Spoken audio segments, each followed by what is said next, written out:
Wassalatu wassalamu ala sayyidina maulana Muhammadin wa ala alihi wa sahbihi ajma'in.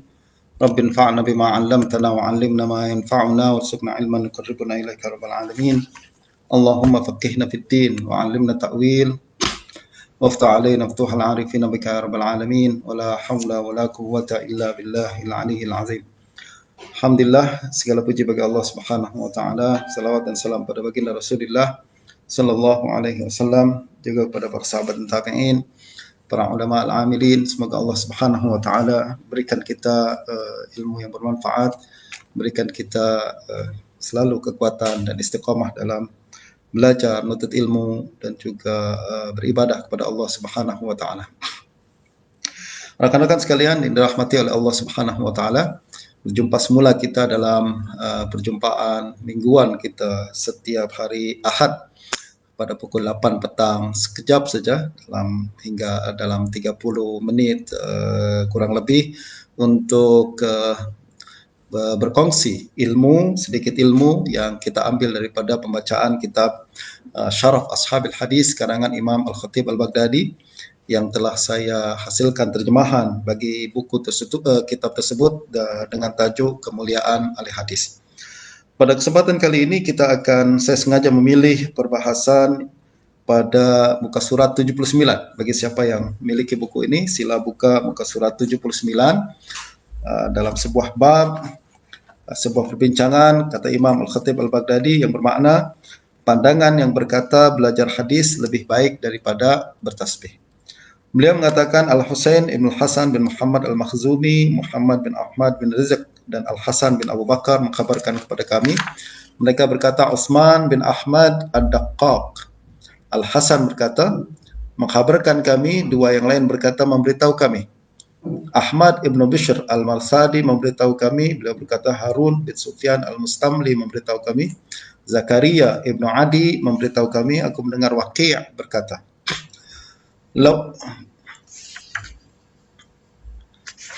Waqi' berkata, laula annal haditha afdalu 'indi min at-tasbih ma haddastu.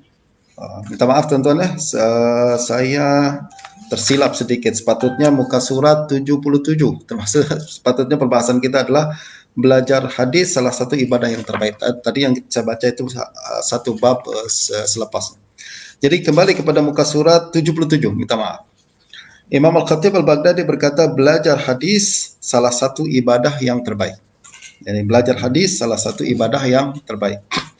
Beliau berkata Al-Qadhi Abu Nasr Ahmad bin Husain Ad-Dinawari mengkabarkan saya di Dinawar. Abu Bakar Ahmad bin Muhammad bin Ishaq As-Sunni mengkabarkan kami. Ahmad bin Muhammad bin Salamah Al-Katib memberitahu kami.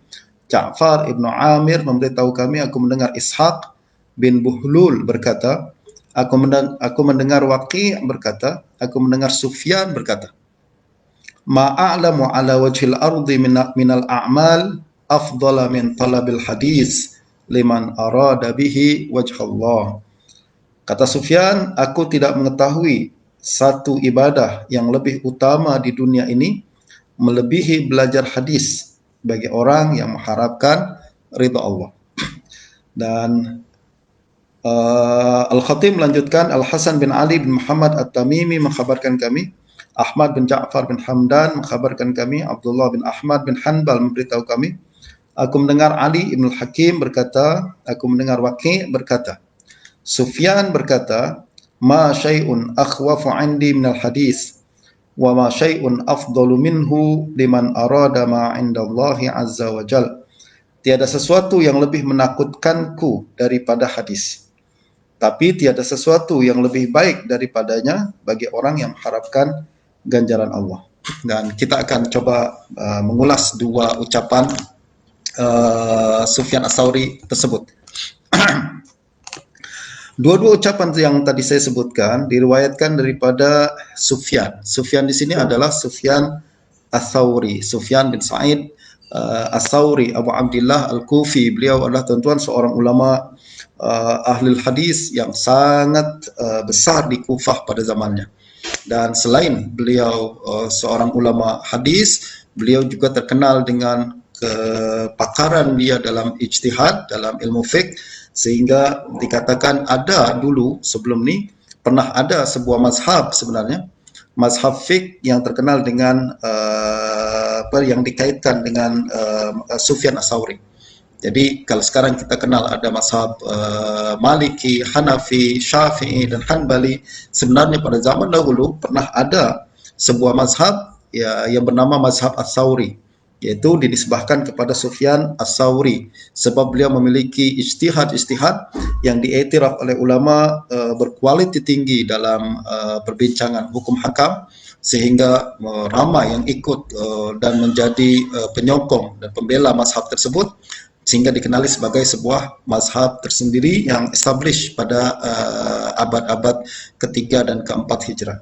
Bagaimanapun mazhab tersebut tidak bertahan hingga hari ini dan pupus, tidak lagi dipandang sebagai sebuah mazhab tersendiri, dan sudah tak ada lagi kitab-kitab khas yang menghimpun kaedah-kaedah dan hurai pandangan-pandangan Sufyan Ats-Tsauri dalam dalam fiqh.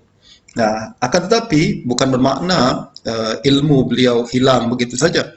Kita masih boleh dapat melihat pelbagai pandangan-pandangan fiqh yang dihasilkan dan diriwayatkan daripada Sufyan Ats-Tsauri dalam pelbagai kitab-kitab fiqh.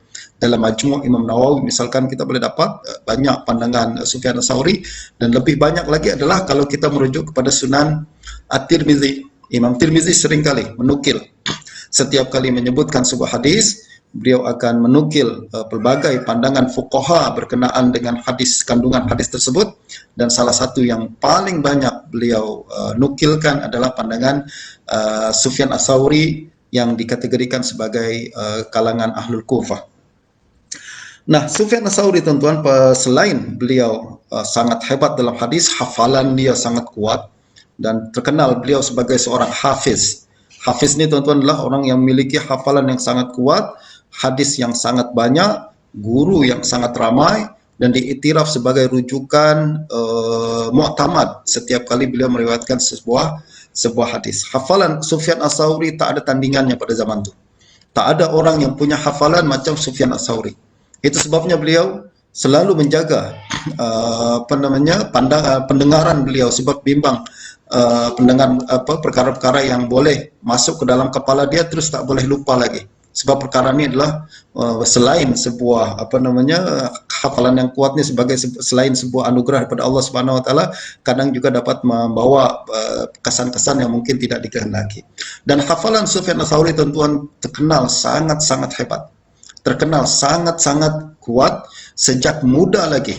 Diriwayatkan dalam pelbagai kitab-kitab rijal, antaranya kitab Jarh wa Ta'dil karangan Ibn Abi Hatim, yang menceritakan bagaimana kehebatan hafalan Sufyan Ats-Tsauri sejak muda lagi. Sebelum janggut dia keluar lagi, orang sudah kenal dia sebagai seorang hafiz, sebagai seorang yang memiliki kekuatan hafalan yang sangat kuat dan memiliki periwayatan hadis yang sangat-sangat banyak. Nanti insyaallah pada kesempatan yang lain kita akan coba mengulas lagi aspek ilmu hadis yang terdapat dalam diri Sufyan Ats-Tsauri ini. Dan selain beliau ahli fiqh, fuqaha, faqih, selain seorang hafiz dalam hadis, Sufyan Ats-Tsauri juga terkenal, apalagi tuan-tuan, sebagai seorang tokoh tasawuf, tokoh sufi, tokoh zuhud, yang siapa yang membaca kitab-kitab tasawuf mesti akan sangat banyak melihat ucapan-ucapan Sufyan Ats-Tsauri yang direkod di dalam buku-buku tersebut. Ucapan-ucapan Ats-Tsauri yang dibincangkan oleh ulama-ulama ahli tasawuf berkenaan dengan hikmah, berkenaan dengan hati, berkenaan dengan bagaimana kita berzuhud dan menghadapi cabaran-cabaran duniawi dan lain sebagainya. Dan hingga hari ini kita mendapati pelbagai ucapan-ucapan Sufyan Ats-Tsauri terus menjadi pegangan para ulama di dalam perbincangan ilmu tasawuf ini. Nah, pada hari ini tuan-tuan, kita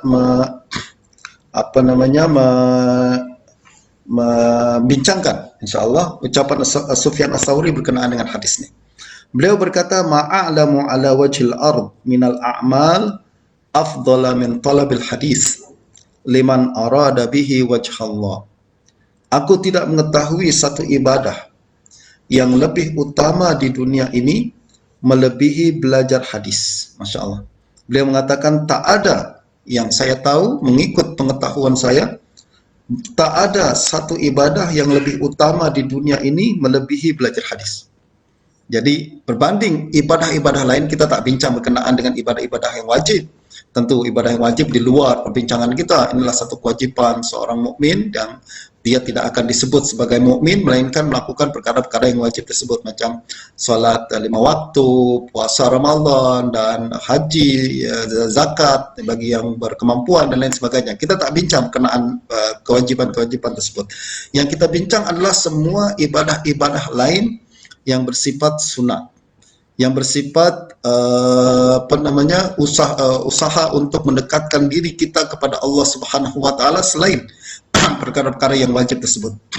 Menurut Sufyan Ats-Tsauri, dan kita kena ingat bahwa Sufyan Ats-Tsauri ini bukan calang-calang ulama, beliau adalah seorang yang terkenal sangat alim dalam fiqh, terkenal juga sangat zuhud, terkenal juga ahli tasawuf yang banyak ibadah, ahli ibadah. Akan tapi beliau menjelaskan kepada kita mengikut pemahaman beliau yang sangat dalam berkenaan dengan agama, mengikut pengalaman beliau sebagai seorang pengamal ibadah dan pengamal agama sejak kecil lagi. Beliau mengatakan apa, tuan-tuan?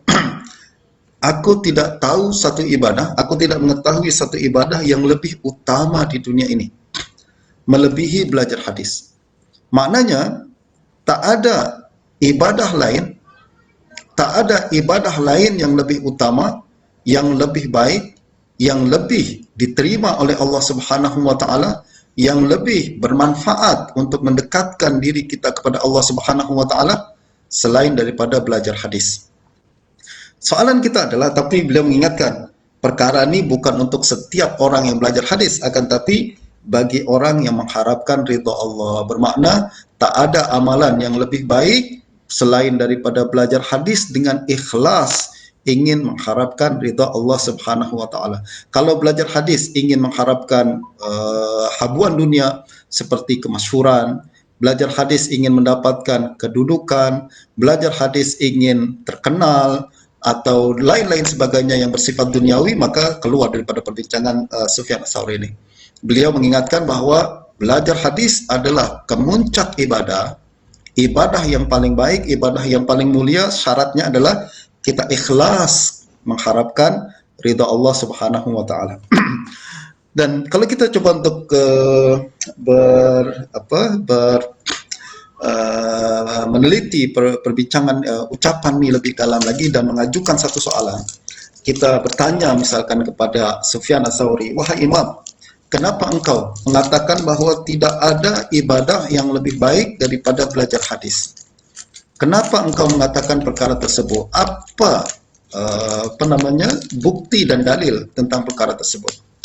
Kita boleh mengagak bahwa ucapan Sufyan Ats-Tsauri ini adalah, tuan-tuan, pertama karena hadis adalah ilmu dan ibadah adalah perbuatan, amalan. Dan para ulama selalu mengingatkan kita bahwa setiap amalan tak akan sempurna melainkan jika dilaksanakan dengan ilmu.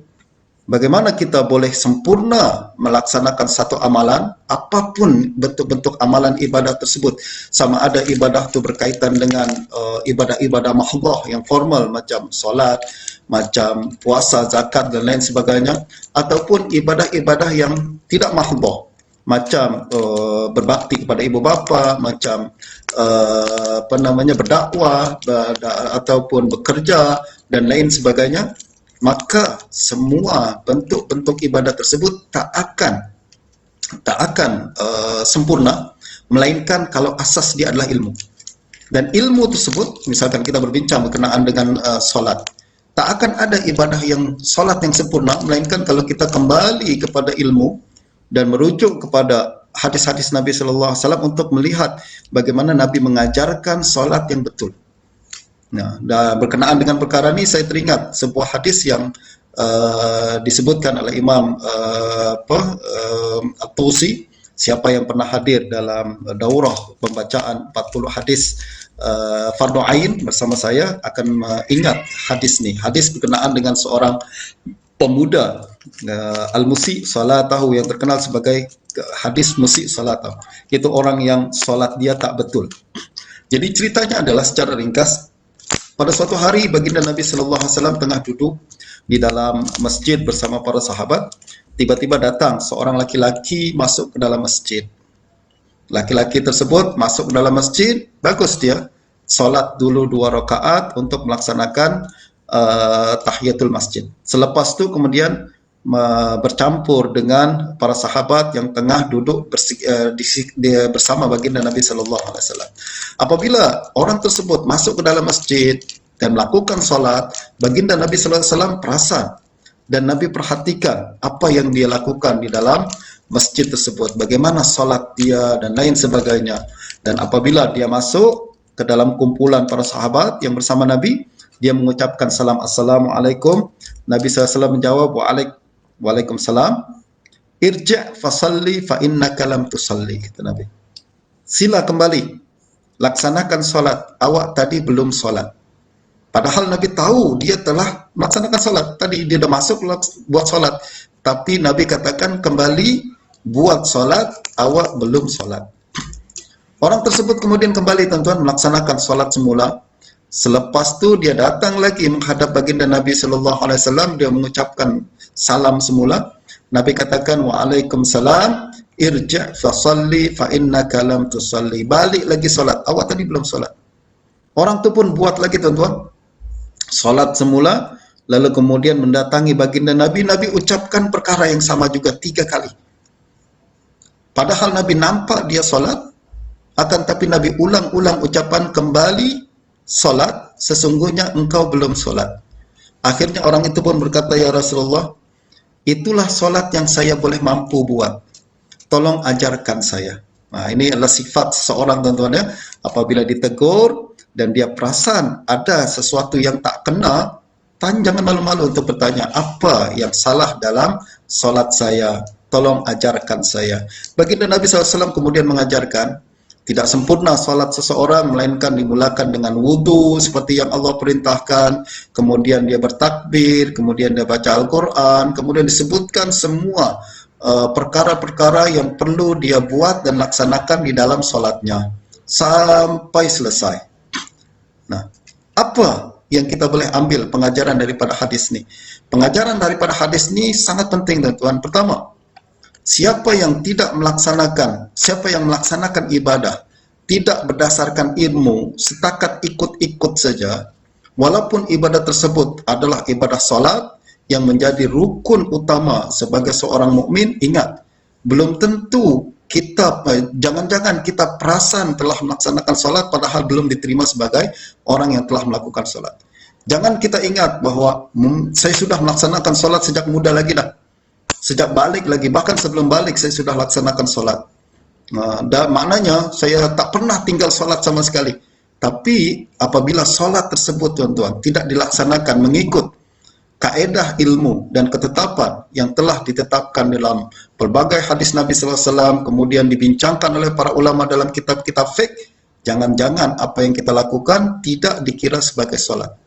Tidak dikira sebagai satu ibadah yang diterima dan diiktiraf sebagai menggugurkan kewajiban sholat yang diwajibkan ke atas diri kita. Nah, ini jadi kaitan dengan ucapan Sufyan Ats-Tsauri bahwa tak ada ibadah yang lebih utama di dunia ini yang mesti kita utamakan dan mesti kita dahulukan selain belajar hadis, belajar ilmu agama dengan baik, dan mesti kita dahulukan daripada berbagai ibadah-ibadah yang lain. Sebab sekali lagi, ibadah kita tak akan sempurna dan mungkin tidak diterima oleh Allah Subhanahu wa taala melainkan apabila dilaksanakan mengikut ketetapan ilmu, dan ilmu tersebut tentunya berasal daripada hadis-hadis Nabi Sallallahu Alaihi Wasallam. Itu yang pertama. Yang kedua, apabila kita berbincang berkenaan dengan ibadah nih tuan-tuan ya, ibadah bukan, sekali lagi, bukan setakat sholat saja sebagai seorang mukmin. Akan tetapi berbagai ibadah-ibadah lain yang berkaitan dengan muamalah kita dengan manusia. Dan dalam perkara ini seringkali ibadah yang kita yang berbentuk muamalah dengan manusia ini kita sebut sebagai adab. Adab kita kepada ibu bapa, adab kita kepada orang yang lebih tua, adab kita kepada guru, adab kita kepada rakan-rakan dan manusia-manusia yang lain.